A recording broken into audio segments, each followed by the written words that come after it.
When we first started getting Beast Wars, never in a million years did I imagine that this would be on the cards. Ah yes, you're not rid of me so easily, Tarantulas. I am so excited. Let's get into it, shall we? Na na na na na na na na na na na na.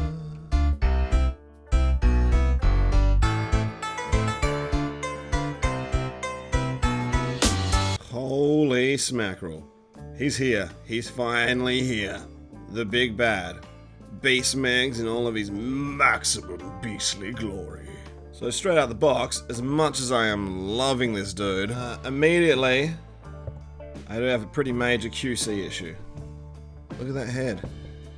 Look at that gap.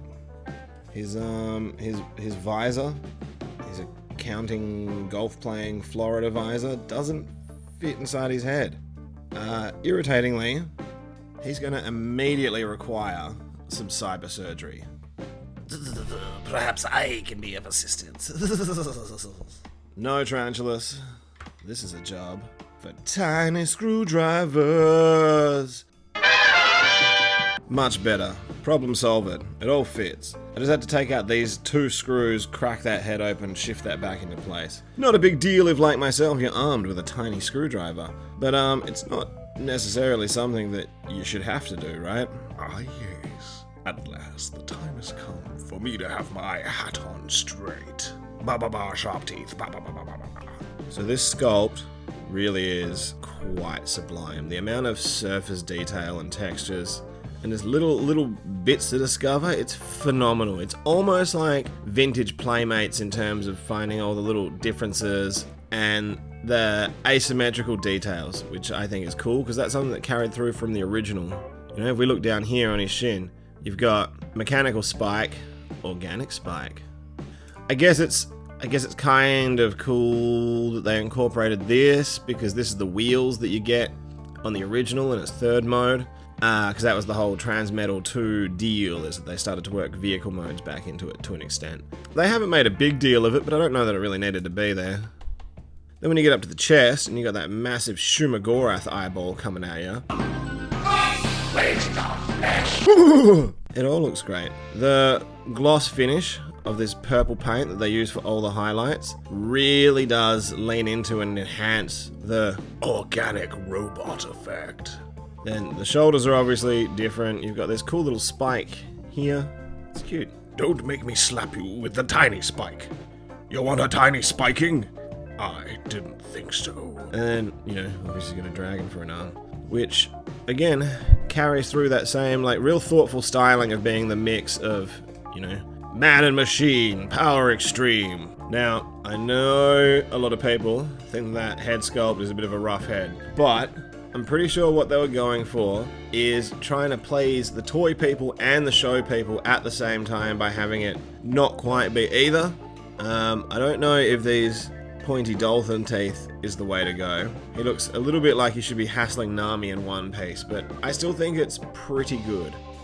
When you come around to the back, all that scale detail with, like, you know, the airbrush purple through it just looks sublime. Each of his little wing sections look so much like they could be a weapon in Monster Hunter. And the top one has that purple gradient on it, which I do think would have been cooler if it had to come through on both sides, but because they're, you know, translucent sort of pieces, you do still get a little bit of a color variation, so it does kind of work. But the combination of having such, like, he doesn't have a huge amount of paint apps, a lot of it's molded plastic, but what he does have is all used really purposefully to make the sculpt sing. I can't hear you, I'm wearing a towel. Also, this is one of the few times where I feel like I can forgive that no front teeth thing, because you can kind of just be like, well, you know, his truffle digging teeth kind of do that a bit, you know. It doesn't look as weird as it does with Grimlock, where it looks like he forgot to put in his dentures.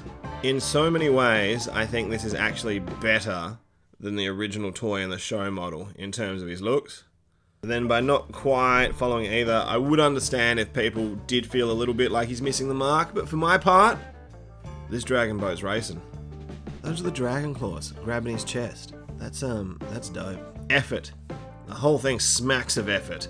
So, when it comes to articulation, Megs is quite the wiggly worm. So his head can only swivel. There's no ball joint action there, which is a shame. And you will find if you move it too much, it will immediately untab, because this whole section is really only held in by like this one channel here, essentially. And that's something that will happen a lot, because also with that head, you've got that hilarious giant Smurf hat thing going on. But yeah, again, it'll pop out. It just will. It wants to. It helps if you can get this tab to sit in there, but that will also want to come untabbed reasonably often. He is, like a lot of the Beast Wars figures, made out of that soft beast plastic. The wings are on a butterfly, and then each one of these is independently articulated, so you can get the kind of wing spread that you're looking for, or you can have them quite tightly tucked away. Right arm, ratcheted shoulder, comes up this far, you got a bicep swivel, and then mainly because of transformation you get a double elbow, but that leads to maximum bendage. No wrist swivel, but you can fold it down a little bit so you can swirl a brandy. Ah yes, a magnificent vintage. Here's to you, Prime, jackass. When you come over to Dragon Arm, very bendy. Totally do the wiggledy-woo. Softer ratchet over here, up and down, and then each one of these pieces, you can see, is bowl jointed. So they bend as much as they can, but then they also swivel. I don't know how much strain and pressure I'd really want to put on that swivel, but you can do it. You can do it. And then that dragon head, a little bit of mouth action. Go. One thing, like, I knew he'd have a waist swivel, but I didn't expect it to. Listen to that waist ratchet. It's weird. Ratcheted universal at the hips. Thigh swivel just above the knee. A really deep bend out of those knees, which is kind of part of transformation, but also just welcome in terms of having him, you know, Ginyu force around the place. Then almost my favorite thing I think about his articulation is the amount of back and forward that we can get out of those feet, as well as a pretty reasonable amount of tilt. So, you know, given how so much of his lower half is ratcheted, feels almost like his ankles are on a really soft ratchet. Either way, he's a super bendy boy who can pretty much nail any shape you're trying to throw him in. By way of accessories, he really only comes with the one, and that's, you know, this blast effect, which is a strangely hard plastic blast effects, which I, for one, am grateful for, because it means you're not going to get any kind of like weird bend or divots or anything to this, so that, you know, your flames are turning corners, because I don't think flames can turn corners. Fire can't go through doors, stupid. It's not a ghost. So I guess if you wanted to, because this does seem to be a 5mm port, you can give him Lava Club, as though he's one of the animated Dinobots. His primary intention, however, is obviously I will say, the only thing that I don't super dig about this is he's always, you know, spraying that fire down at people. I get with the jaw and stuff why it's not up, but it would have been quite nice if that could fire out level. Whilst it is compatible with all of your blast effects, the real trick is finding ones that can fit inside that mouth to actually plug in. So by way of a robot mode comparison, let's have a look at our last Beast Wars Megatron entry. And he was a pretty hefty leader too. He's not got quite the same bulk as your, you know, traditional Beast Megs, but he's got him for height. Not quite as heavy, but I think it's because this, like, you know, real feel T-Rex rubber. T-Rex wants a piece of the action. Dino damage! He'd definitely have him on parts count, if nothing else, huh? That's something. And here he is alongside his arch nemesis, Mr. Monkey Truck himself. I suppose when we got Power of the Prime's Optimal Optimus, it should have been a pretty clear sign that in the works was a Transmetal 2 Megatron. I'm kind of hoping we get the chance to stop in the middle and get Transmetal 1 versions. That'd be pretty cool. And of course, how could we not peep him alongside the original?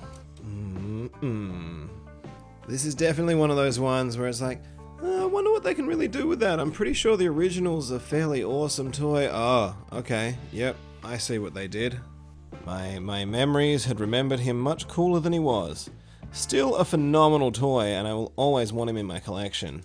But if you're just dipping into the Beast Wars, unless you're, you know, mad keen on vintage only, I would definitely be opting for this guy. This is a much cooler representation.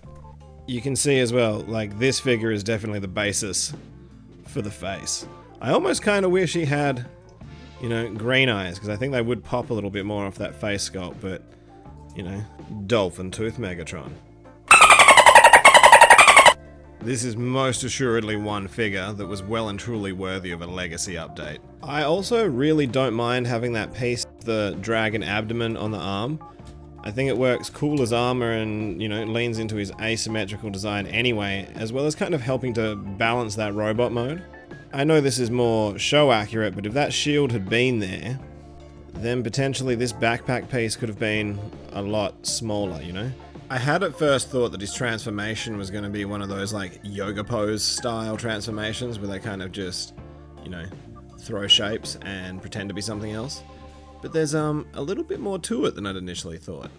Slide the head back, fold the chest down, unclip, unfold, bring it away, fold it in, unclip, tab to port, fold out, both sides, fold in. Twist up, fold these back up, this tab, port, port. You do have to flex it out a little bit.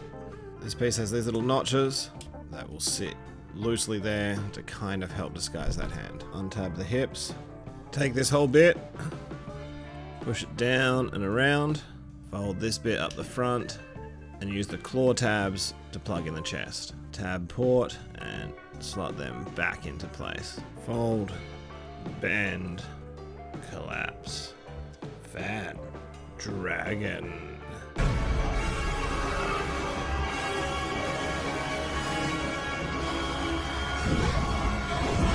This is a very goofy camera angle on a very cool toy. Good gravy. Just look at the size of this thing, would you? This would have to be the biggest leader class figure that we've had in ages. He just looks so cool. For my part, he's doing exactly what I need a robot dragon to do, and that's make me want to watch Game of Thrones and Power Rangers in equal measure. So in terms of articulation, you get snappy mouth, bendy head, you get little bendy arms with like a sort of, I guess, a universal for the shoulder, little elbow join, twisty, and he can give you a little wave, little queen wave. For the royalty! You get pretty well the same articulation out of the legs that you got in robot mode, so it's good, it's impressive. You get a good amount of back and forward, so some really cool dragon sort of stalking poses. Then his tail uses the same system as the neck. Look at that, it's hypnotic. Turn around, Transformers Legacy. The wings hinge back and forth, and these all move to certain extents and respects. Some dive bombing action. God, it's just so flippin' cool. This is a cool thing. So there might be a little bit of a butterfly quality to them, but that is still a most impressive wingspan. Do y'all remember when in the show you first got to see this mode? And like, he'd got dunked in the lava and then the dragon head came out doing like a reverse Terminator? That was a good entrance. I mean, the Beast Wars animation is dated a little, but hey, new drama. Hey, they could tell a story. Now, as much as I love this figure, I do have to admit that it's not, you know, entirely a dwarven treasure hoard. There are some things that don't quite work for me. Mainly, it's this area here. As well as being a little bit hollow, it just really feels like this shoulder piece should have somehow sat there. Like, I feel like there's the room for it to have happened. It just doesn't. So it also ends up making this bit look a little bit unusual. And it also means the head makes him look a bit hunchbacked. A bit like Beast Wars Neo Galvatron or something. I really would have liked this to have been down there. That's my main gripe. On the whole, I gotta say, I'm pretty impressed with Transmetal 2 Megatron. It's just some of those kind of anatomical anomalies mean that from some angles he looks incredible, and then from some angles he looks a little doofy. But you know, that's just me nitpicking, cause you gotta, right? It's the format. It's the thing. And by way of a beastly comparison, obviously we're gonna have to go ahead and get the original. So he's a bit thicker, but his proportions are arguably even doofier. I do still like the way this joins onto the neck a bit more. God, it's so hard to keep them both in frame. I think it's cool that he has like a little bit more of sort of a T-Rex-ish body, as opposed to sort of more of a traditional kind of, you know, Chinese dragon sort of look. But all in all, I think they've done an exceptional job on the update. Like there's carryover bits from the toy, there's bits from the show model. He's just looking dope. And of course, we got to have a look at Optimal Optimus in the mix.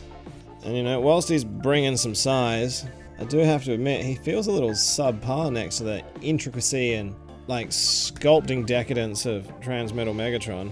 Can't even look him in the eye. Nice backpack, monkey boy. So if somehow by this point I haven't made it abundantly clear, I am a big fan of this bot. Honestly, go out, get amongst it. Like as soon as you are able to get your greasy nerdy paws on this guy, do it. This is a sick Megatron. I think, this is a bold claim. Part of me, in some respects, likes it more than the Kingdom Megatron. Ooh, a highly controversial claim indeed. So what do you think? Are you loving this figure as much as I clearly do? Do you plan on picking him up? What do you think about that QC stuff with the head? Ooh, I wonder if it pops up on anyone else's. Be sure to let me know down in the comments below. Thank you so much for watching. Like and subscribe and all that jazz if you haven't, because it makes me, it's good for my self-esteem. Let's get nerdy with it. Get amongst it.